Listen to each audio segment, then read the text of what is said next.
terbaru dari NBS Clinic, pertama kali di Bogor. Semoga dari pembukaan ini nanti akan buka klinik-klinik berikutnya, mungkin sampai seluruh Indonesia kali ya. Ya, yang pastinya senang banget karena rame banget ya Ibu ya, rame banget, meriah banget, terus ditemani sama wartawan-wartawan juga yang mendukung dari NBS tersebut. Untuk lebih lanjutnya lagi ingin menanya soal NBS, mungkin bisa langsung ke Bu, gimana nih kenapa milih Amanda Manopo sebagai BA? Saya memang Amanda ini kan mempunyai masa yang banyak, makanya kenapa saya memilih Amanda sebagai brand ambassador NBS Clinic, supaya kedepannya NBS Clinic ini bisa berkembang lebih besar lagi dengan memakai Amanda Manopo sebagai brand ambassador dari NBS Clinic sendiri. Amanda sendiri ketika diminta sebagai BA salah satu produk, pertimbangannya apa sih mau gitu? Aku juga harus melihat dari visi misi dari produk tersebut kan. Terus aku juga harus melihat aku pun sebagai brand ambassador kan juga harus menjaga nama baik dari kliniknya tersebut atau dari produknya tersebut kan juga harus bisa membawa nama baik aku juga. Jadi harus research dulu, habis itu aku juga research dari ke para artis-artis yang pernah di endorse pun atau misalkan pernah nge-review, aku melihat dari produknya juga dan segala macamnya. Terus kualitas, kuantitas juga harus dilihat. Nah, ternyata kan sudah memenuhi. Terus ya kenapa enggak gitu. Kita sama-sama berjuang dari nol untuk menjadi something for more bigger gitu. Risetnya itu juga nggak terlalu begitu lama sih, paling sekitar sebulanan, karena kan ada manajer saya, terus ada asisten manajer juga yang membantu juga untuk meyakinkan saya. Dan abis itu kan kita juga harus melihat sekarang ini kan juga banyak yang harus kita pertimbangkan ya, karena kan sebagai public figure membawa nama besar itu kan pasti harus melihat dari pajak ini itu BPOM atau enggak, karena kan saya sebagai si artisnya, sebagai brand ambassador-nya, ketika saya memegang produk tersebut dan ternyata produk tersebut tidak legal dan maksudnya tidak BPOM dan segala macam, kan itu bisa merusak nama baik saya juga gitu. Tapi kan untuk sejauh ini semuanya itu produknya juga halal dan BPOM, dan saya senang sekali sih Mbak. Dan saya juga ngeliat dari beberapa artis yang sudah pakai produk NBS, jadi saya juga ngeliat mereka mau benar-benar mau bikin nama NBS itu juga semakin besar, dan mereka benar-benar untuk promosi dan segala macamnya. Jadi ya saya senang sih dengan kerja kerasnya seperti itu. Bu, ini kan Amanda kan emang lagi naik daun banget ya. Bisa dibilang cukup mahal juga dong nge-hire Amanda sebagai BA nih. Rumpi deh pertanyaannya nih. Nggak rumpi. Jadi begini, mengenai mahal atau tidak mahal kan itu kita ada profit sharing yang harus kita jual sebetulnya. Jadi itu sesuai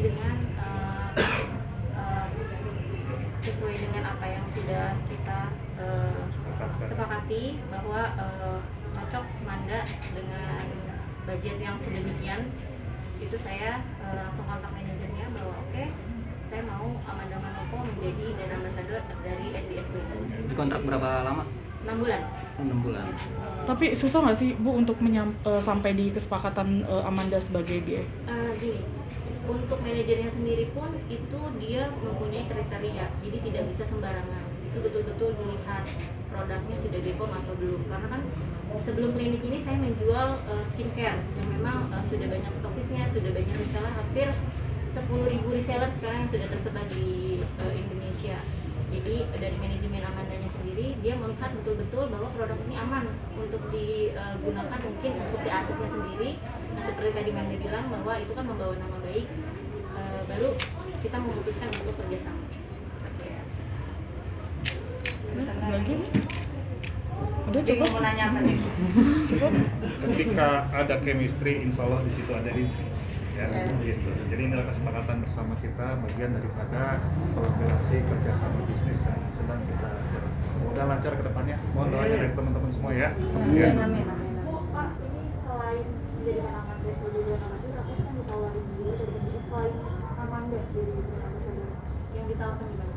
Dari klinik ini produk-produknya seperti apa? Apa produk-produk yang kita tawarkan itu kita ada treatment seperti ya sama halnya seperti klinik skincare mungkin pada umumnya. Kita ada seperti botox dan lain sebagainya, ada rejuve dan lain sebagainya, IPL dan lain sebagainya, ada laser. Yang pastinya produk-produk, maksudnya produk atau skincare perawatan yang pada umumnya perempuan bisa lakukan di klinik-klinik sebelumnya. Tapi di sini yang lebih saya suka karena saya sekarang udah menjadi warga Bogor ya, saya nggak pulang-pulang ini. Jadi dekat sama lokasi syuting saya, jadi saya senang sekali bisa naik motor cuma setengah jam ke sini gitu. Dan untuk masalah saya direkrut untuk bekerja sama dengan NBS juga, itu kan dengan secara budgeting atau segala macam, itu kan mereka juga harus mikir kan, mereka mengeluarkan budget tapi kan mereka juga harus ya untuk mendapatkan profit juga, nggak sembarangan. Saya juga pembisnis, jadi saya juga tahu strategi marketingnya juga seperti apa. Sekarang kan orang-orang udah ngerti caranya nge-branding sesuatu itu kayak gimana. Saya juga maunya soft selling, dimana orang-orang tertariknya itu karena memang bagus, bukan karena dipaksa untuk harus beli gitu. Jadi ya karena saya ngelihat produknya juga bagus, dan saat ini sekarang saya yang mau coba untuk treatmentnya dari mungkin dalam waktu dekat ini saya akan fokus mentreatment diri saya untuk menjadi seperti apa yang saya mau, mungkin supaya kulitnya mulus, putih atau segala macam, mungkin kurus atau yang lainnya. Jadi saya akan kasih lihat before afternya sebelum orang lain coba. Anda seberapa sering sih sebenarnya perawatan untuk merawat diri kamu sendiri? Untuk saat ini saya udah nggak pernah perawatan sebenarnya. Tapi sekarang saya senang karena NBS sudah buka, jadi saya sering datang ke sini. Jadi kalau misalkan saya menunggu di sana 2 jam, tiba-tiba saya menghilang, berarti saya ada di sini. Tapi biasanya kalau misalnya perawatan itu butuh budget berapa sih? Kalau misalkan untuk budget untuk perempuan itu nggak usah ditanya deh. Budget tuh sebenarnya tuh bukan suatu hal yang masalah, tapi sakitnya yang masalah, karena beauty is pain gitu. Jadi ya kalau misalkan untuk budget itu kan semuanya itu kan relatif ya, beda-beda. Tapi caranya nge-treat si pasiennya tersebut itu kayak gimana, caranya diperlakukan sebagai ratu atau raja di klinik tersebut itu kan beda-beda. Tapi gue suka perawatan ekstrim nggak sih Kak biasanya? Untuk sejauh ini sih enggak ya, gue belum pernah ngakuin perawatan yang ekstrim sampai operasi gitu-gitu sih. Enggak, saya bingung mau operasi apa ya. Tapi lebih seperti apa mungkin perawatan yang kamu suka biasanya kalau lagi senggang atau apa? Yang pastinya paling IPL, saya punya bulu yang lumayan banyak maunya. Atau enggak paling kayak perawatan kayak untuk pipi kayak lebih tirus, mungkin ada high view, terus atau enggak misalkan paling ekstrim mungkin suntik, tapi saat ini saya sudah takut suntik.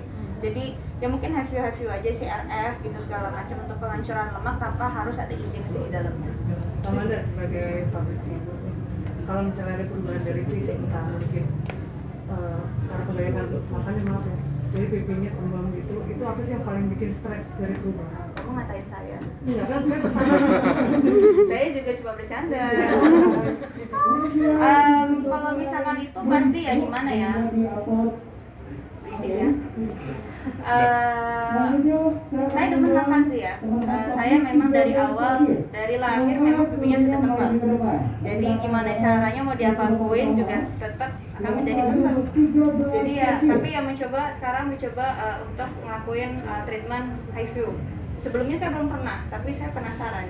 Di sini ada, ya di sini aja. Kamu aja selama ini nggak perawatan